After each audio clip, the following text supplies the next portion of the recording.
एक स्त्री, जितने पूरे विश्व में लोग कथा श्रवण कर रहे हैं, देश विदेश में बैठकर भक्त इस पवित्र प्रांगण में बैठकर कथा श्रवण कर रहे हैं, वो अपने भीतर एक उतारिएगा। पुरुष और स्त्री में एक अंतर है। पुरुष जब भगवान के मंदिर में जल चढ़ाता है, जल अगर चढ़ा रहा है तो वह अपने माता पिता, अपने नाना नानी को पार लगाता, दादा दादी को पार लगाता। पर शंकर के मंदिर में अगर कोई स्त्री, कोई नारी, कोई लड़की, कोई कन्या, कोई बेटी, कोई माँ, कोई वृद्ध भी अगर शंकर के मंदिर में एक लोटा जल चढ़ा रही है तो वो अपना मायका और अपना ससुराल दोनों की 71 पीढ़ी को पार उतार देती है। और कितना सुंदर कहा माता पार्वती जी ने भगवान शंकर से अमरनाथ की गुफा में प्रश्न करते हुए कहा कि पुरुष भगवान की सेवा में लगे, भजन में लगे, मंत्र उच्चारण में लगे तो उसका फल पुरुष को प्राप्त होता है, पर अगर स्त्री, नारी अगर भगवान शंकर की आराधना में लगती है, शिव की भक्ति में लगती है, तो हे भोलेनाथ उसका फल किस किस को मिलता है।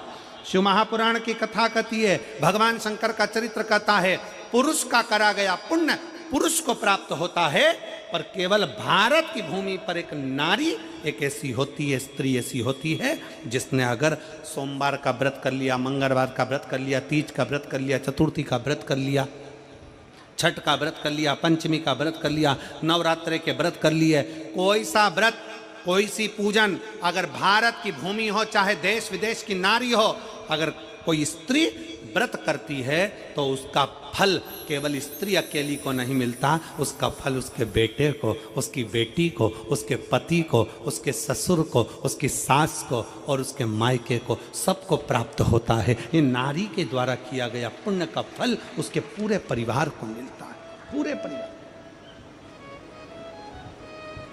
शायद आप लोगों को मालूम है कि नहीं मालूम, हमें ध्यान में नहीं है, करवा चौथ का व्रत किसके लिए होता है? जम के बोलो जरा, इसके लिए करते हो?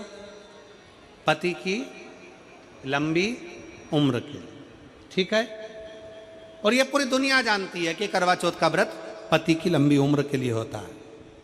पर कभी मौका मिल जाए तो एक बार गणेश पुराण को पढ़िएगा, और गणेश पुराण में और देवी भागवत में दोनों में स्पष्ट वर्णन आता है कि अगर स्त्री चतुर्थी का व्रत करती है, चाहे वो करवा चौथ हो, चाहे बड़ी चतुर्थी हो, छोटी चतुर्थी हो, किसी भी चतुर्थी का व्रत अगर स्त्री करती है तो उसके पति का तो उम्र बढ़ता ही है, साथ में उसके पुत्र का वैभव भी बढ़ता है, उसके पुत्र का वैभव भी बढ़ता है, उसकी संतान का सुख भी बढ़ता है।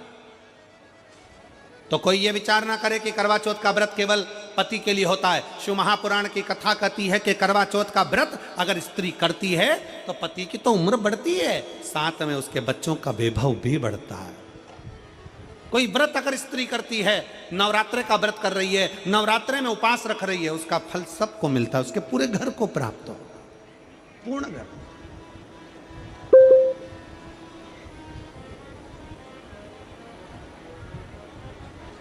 शिव तत्व, शंकर की अविरल भक्ति, शिव की उपासना,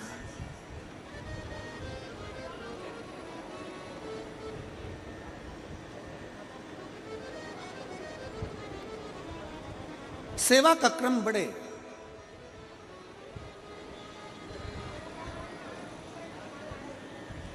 मंत्री से ज्यादा मंत्र पर भरोसा रखो, मंत्री से ज्यादा मंत्र पर भरोसा रखो, और संसार से ज्यादा मेरे महाकाल पर भरोसा रखो।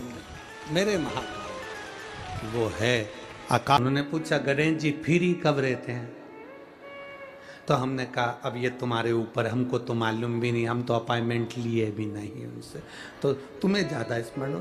तो आप शंकर जी की कथा करते हो, आपको नहीं मालूम कि गणेश जी कब फ्री रहते हैं? हमने कहा गणेश जी फ्री रहने का केवल एक समय होता है, एक टाइम होता है, एक पल होता है, एक घड़ी होती है कि गणेश जी महाराज हमारे घर में आ गए, गणेश जी की सबसे पहली जो आरती हो, उस आरती के समय पर अगर धूप बत्ती जलाई जाए या गोबरी को जलाकर उसमें गूगल छोड़ी जाए और गूगल छोड़ने के बाद गणेश जी का नाम ध्रुम वर्ण कह दिया जाए, तो गणेश जी को तुम्हारे घर की पूजा स्वीकार करना पड़ती है। बस वो समय हम जानते,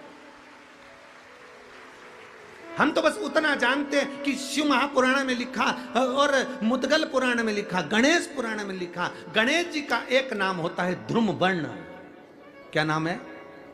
ध्रुम वर्ण गणेश जी का एक नाम होता है। जब हम धूप जलाकर और धूप लगाने के बाद में गणेश जी की सबसे पहली आरती करने के पहले अगर हम सबसे पहली आरती गणेश जी की कर रहे हो, अपने घर में स्थापना कर रहे हो, बिठा रहे हो, और तुम चाहते हो कि गणेश जी मेरे घर में आके मेरी पूजा को स्वीकार करें और जो मांगू मेरा गणेश मुझे दे 10 दिन के अंदर, तो पहला नाम लेकर पुकार लेना ध्रुम वर्ण विनायक, बैठो, बस काम हो गया। वो फ्री होकर आता है, वो बैठता है, अलमस्तता में बैठता। अब वो हमसे पूछे समय क्या है, हमने कहा देखो हमारे को तो मालूम नहीं, बस इतना जरूर जानते हैं कि ध्रुम वर्ण नाम के मेरे विनायक, जो जिनके शरीर से भक्तों के ताप मिटाने के लिए अग्नि तेज निकलता रहता है, जिनके शरीर से धुएं की भांति अग्नि प्रकट होती रहती है। अग्नि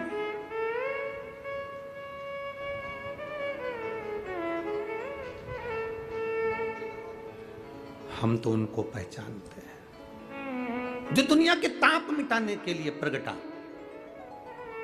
उनके शरीर से अग्नि धुआं तेज पुंज प्रकट हुआ।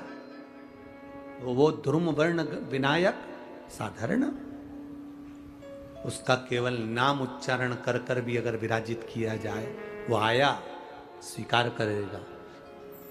10 आप अभी तक बिठा लेते थे सिद्धि विनायक आओ, मयूरेश्वर आओ, भगवान को बल्लेश्वर पधारो, आपने बुलाया, आया, वो बैठा, वो ऐसा नहीं कि नहीं बैठा, पर हमें समय का भान नहीं हो पाया। हम किस समय पर भगवान को रिझाएं? परमात्मा को रिझाने का कोई समय होता है? भगवान को तो जब तुम्हारी मर्जी पड़ जाए, जब तुम्हारा दिल कर जाए, तब मेरे भगवान को रिझाने का प्रयास करो, वो तुम्हारे करीब में आकर बैठ जाएगा। जब तुम्हारा मन पड़े, जब तुम्हारी मर्जी पड़े।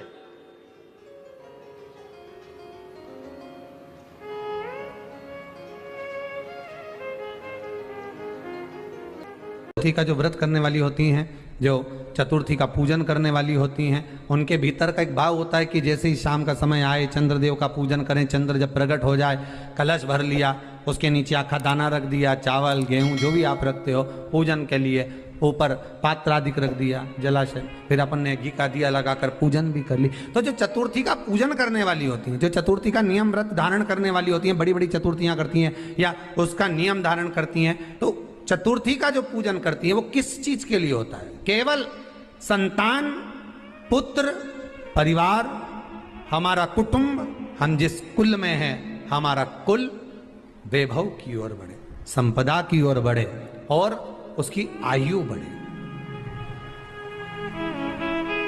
उसकी आयु बढ़े, वैभव बढ़े।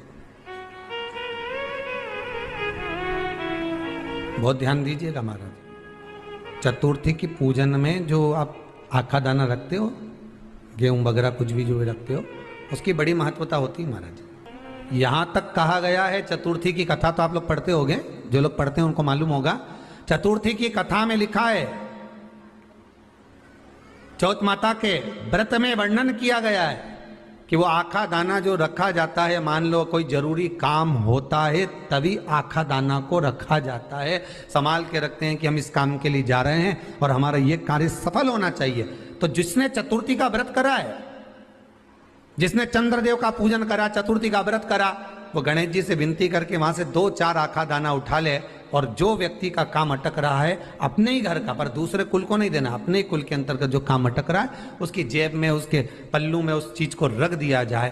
तो चतुर्थी जो अगली आती है, जैसे आप महीने की करते हो तो महीने की, और आप जैसे करते हो कि 4 अलग बड़ी बड़ी चतुर्थी करते हो तो उसके अनुसार आपका कार्य सिद्ध होता ही है। उस आखे दाने का इतना महत्व होता है क्योंकि चतुर्थी का व्रत करने वाली माता जब व्रत करती है तो स्वयं चतुर्थी की कथा में लिखा हुआ है कि पार्वती जी गणेश जी से चतुर्थी की कथा बचवाती।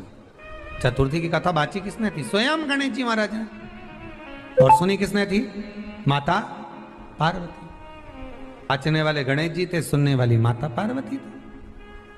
तो चतुर्थी की कथा जब होती है तो उसको स्वयं गणेश जी बाच रहे हैं। तो व्रत कौन सुन रही है? माता पार्वती। और आपने जो आखा दाना लिया वो गणेश जी के भाव से लिया, गणेश जी से निवेदन करके, विनय करके, प्रार्थना कर उसको प्राप्त किया। चतुर्थी के दिन 7 गांठ वाली दुर्वा 21 ले लो और चतुर्थी के दिन गणेश जी को समर्पित कर दो।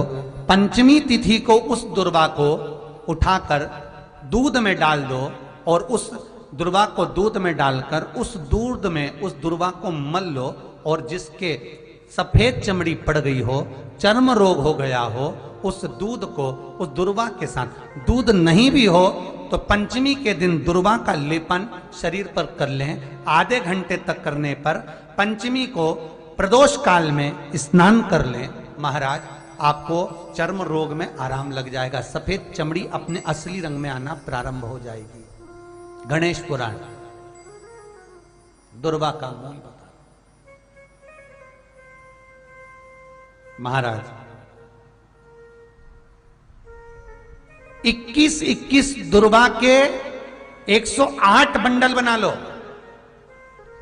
अगर एग्जाम में बैठ रहे हो, सरकारी परीक्षा में बैठ रहे हो, पास नहीं हो रहे, नौकरी नहीं लग रही, बहुत जगह इंटरव्यू दे दिया, 21 दुर्वा के 108 बंडल बनाओ, उसकी माला बनाओ और देवी के मंदिर में, माता जगदम्बा के मंदिर में, अर्थात जहां शंकर पार्वती पूर्ण परिवार विराजमान हो, ऐसे देवी के मंदिर में गणेश जी के गले में वो माला अर्पण करिए हैं, अपना नाम बोलकर और जिस एग्जाम में बैठ रहे हैं उसका भाव वर्णन कर महाराज। और वहीं से एक पुष्प लेकर अपने कमरे में जहां पढ़ते हो कांच की प्लेट में उस फूल को रख दीजिए और दूसरे दिन एग्जाम के लिए चले जाइए, आपको उसका फल अवश्य मिलेगा, अवश्य मिलेगा। आप उसमें उत्तीर्ण होंगे, फल प्राप्त होगा। दुर्वा सुख का अनुभव करा देती।